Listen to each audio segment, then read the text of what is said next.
Hello everyone and welcome to an incredible game from the Schachbundesliga. This is the second round between Pavel Eljanov and Vasyl Ivanchuk, so an all-out Ukrainian match. And sorry about no videos yesterday and maybe even the day before that. My daughter caught something in the kindergarten and then I caught it as well, and it just completely mowed me down.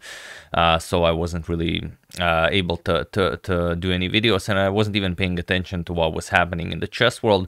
So I was very happy when I saw this game, because now that I'm all better, we can enjoy some really good chess. So let's dive straight into it. It's a wonderful game, wonderful attack, very short game, so you know, don't blink, otherwise you will miss something. So Pavel has the white pieces and he opens with pawn to d4. Now the two of them have met many times throughout their lives, and they've played some 12 games altogether in classical chess, and out of those 12 games, Eljanov only won one game in the 2014 Ukrainian Championship. All the others were either drawn or won by Vasyl. So this is a great game, especially if you have that in mind. Sorry, Meadow wants to come in again.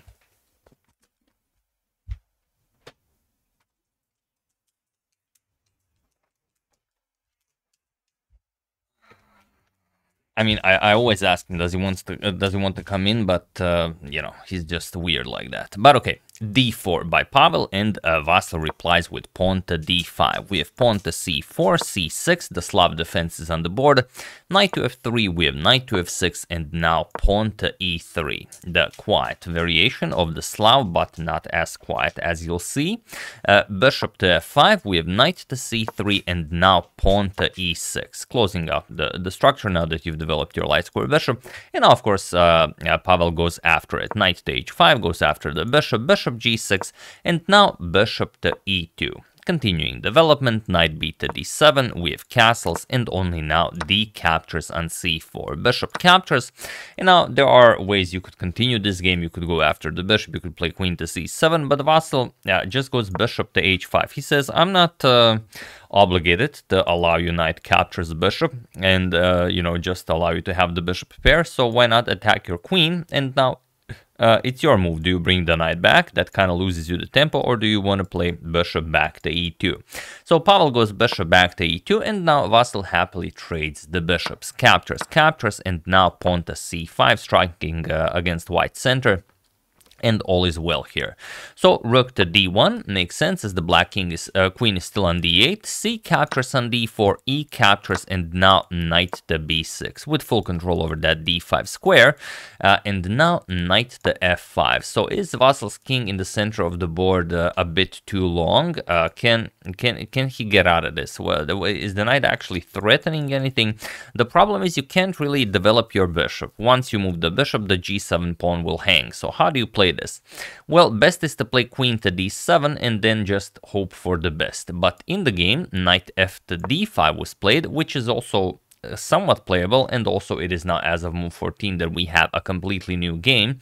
And now, of course, Pavel declines the trade. Knight to e4, still leaving the knight hanging, because, well, if you capture it, then it's just a nice mate in one. Knight to f6 check, it's a double check, so also it's checkmate. The king cannot go to d7, the knight covers that square, so that would be it. So instead, after knight to e4, Vasyl says, all right, that's, well, very unfortunate for me. I'm just gonna play h6. He's gonna grab control over the g5 square, and now Pavel just has to figure out a way of how to mount this attack. So he starts with pawn to a4, and this is a critical idea in some of the lines that we will discuss, as it takes away the a4 square for the knight. If you don't know about this position, and if you've just you know, if you just see it for the first time, chances are you will not find a4, even though these are very strong older generation grandmasters. They would find ideas like this. So pawn to a6, and now knight to c5. Going after the b7 pawn. So what do you do here? If you capture the knight, bishop captures on c5, just d captures on c5. And notice now that the knight really doesn't have any good squares. Plus, you've taken away the a4 square for the knight. You have to go c8 or d7. If knight to d7, then you can just play rook captures on d5. The queen no longer defends on d5, so the e6 pawn is pinned. And if you go knight to c8, well, then just knight captures on g7 check completely destroys black's position. So instead, after knight to c5, queen to f6, Vasyl goes for the counterattack. He gives up the b7 pawn, and now just knight to g3. And here, again, how do you continue the game? It's a very, very tricky position. I will just show you a couple of really, really interesting ideas. For example, if you play bishop to e7, it's a move that you definitely want to play. You want to castle and, you know, just run away to safety. Now knight h5 can be a bit annoying, and your queen is hanging. And if queen to g6, now just rook a3. And again, you cannot castle. If you castle now, then just rook g3 and black resigns. The g7 pawn will hang, and that's it. So it's very problematic to get out of this position, especially if you play something like bishop to e7, which is a move you want to play. Another idea is queen to g6. Now this is a little bit better than bishop to e7 because the standard rook a3 maneuver no longer works. Now you don't really care. There's a knight on g3. You can simply develop the bishop, and that's it. Bishop d6, and you will castle. However, white, of course, is not obligated to play rook to a3. White can play something like knight captures on b7, which is why the knight came to c5, and you're just going to claim that you are now better. If bishop to e7, knight comes back to c5, okay, rook a7, and now you hope to hold this, you hope to castle, and you hope that white doesn't have enough already to just win the game. But okay, after knight to g3, Vasyl plays rook to b8. He says, I'm not falling for anything, I'm just going to defend my b7 pawn, and you know, you prove that your whatever you are doing is actually something. So okay, rook to a3, that was the idea, one of the ideas behind a4. The other one was just to take away the a4 square from the black knight, and now the rook can come to f3 to g3, or depending on what black plays, to any of the squares. Knight to d7 now, putting pressure on the knight here, on c5, and now comes knight to h5. And here we have a beautiful, beautiful position where Vasyl has to make a decision. Does he want to go back? And if he goes back, it's not going to be easy for him. For example, queen to e7, then comes rook to f3, and there's not all that much for you to play for. For example, if knight captures on c5, d captures, you're going to play rook to d8, and you will fight valiantly to hold this. But for example, rook f to d3. And after queen captures on c5, now queen to g4, and there's so much pressure on black's position. You can't move the knight. The rook on d8 is undefended. There's just not a lot you can do. The g7 pawn is hanging. Now you can attack it. You can play something like rook to h7 to defend it, and then I don't know, if maybe something like queen e4 shouldn't work. It's sort of a repetition of moves. Queen here, rook goes back. It would be a position where, of course, white should win. Whether he would win, probably yes. In this sort of a matchup, but Vasyl made things even more interesting. He played queen to f5, and now his idea is, well, of course, if rook to f3, that blocks the queen's defense of the knight, so I'm just going to capture the knight. So what else can white play? Well, there is a winning idea here, so feel free to pause the video and try to find this move while I give you a couple of seconds.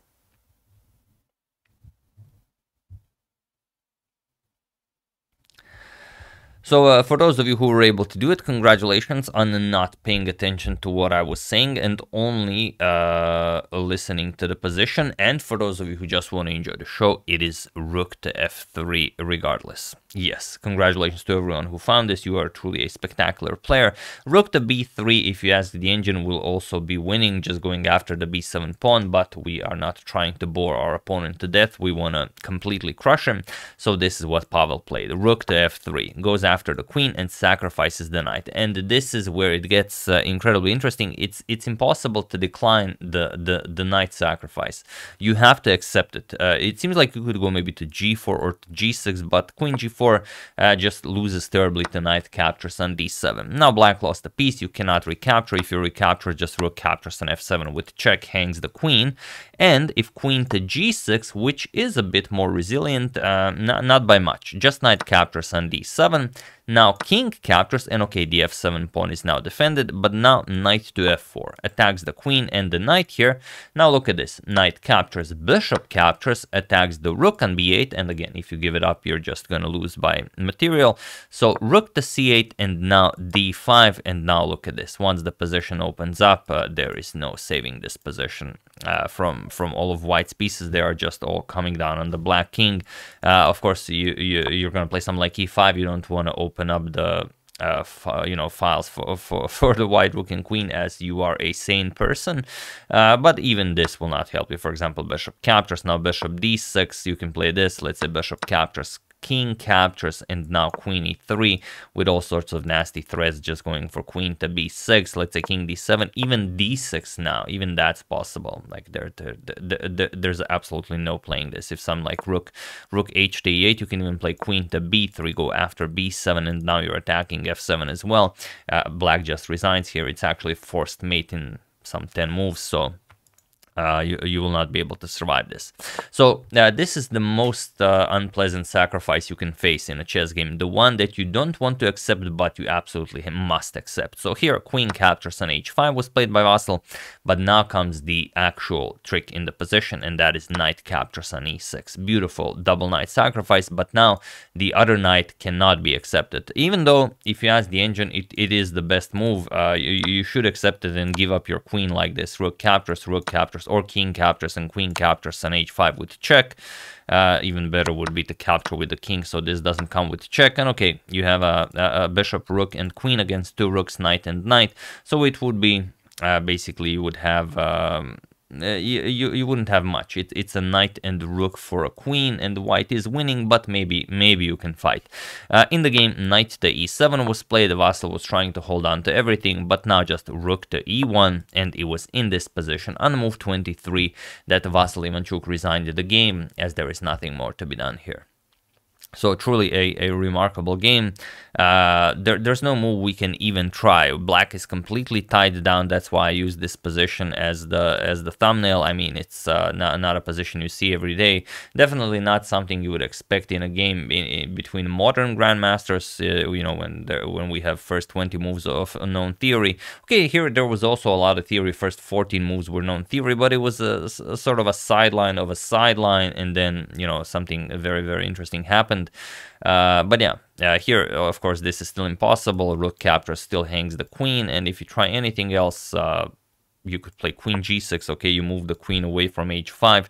Now you just start gobbling up pieces. Knight captures on f8, now threatens queen captures on e7, checkmate. So you have to capture with the king. Now queen captures on e7, king to g8, now queen captures on d7, and by doing nothing you've you're up a full bishop, so of course this is completely winning. And even to make matters worse, you can just force an endgame, so there's nothing to even try here for black. And other than this queen to g6 idea, there's really nothing else to try. Like last resort would be f captures on e6, but if you already didn't want to play this on the previous move, now it would be just silly to play it. I mean, it would be if a grandmaster did not play it the first time, you will not play it the second time. That's even worse than making a bad move. So yeah, that's the game. Hope you guys enjoyed it. True brilliancy by Pavel Eljanov against such a brilliant player, opposite himself, like Vasyl Ivanchuk. I mean, absolutely incredible. I usually follow Vasyl, is one of my favorite players, so I often follow what he does and what he plays. So I was very happy to see that he played a brilliancy in 23 moves, even though he was on the receiving end of the brilliancy, but still, good stuff. So yeah, that's the game. Hope you guys enjoyed it. I would like to thank Listerpan, Joshua Baker, Derek Alex Williams, Stephen Pryor, and Seshadri Subramanian for contribution to my channel. Thank you a lot. I really appreciate it. As usual, you can check 2 of my previous videos here. Thank you all for watching, and I will see you soon, continuing to check up on your wonderful suggestions and whatever else happens in the chess world. So thank you all. I will see you soon, and have an excellent rest of your day.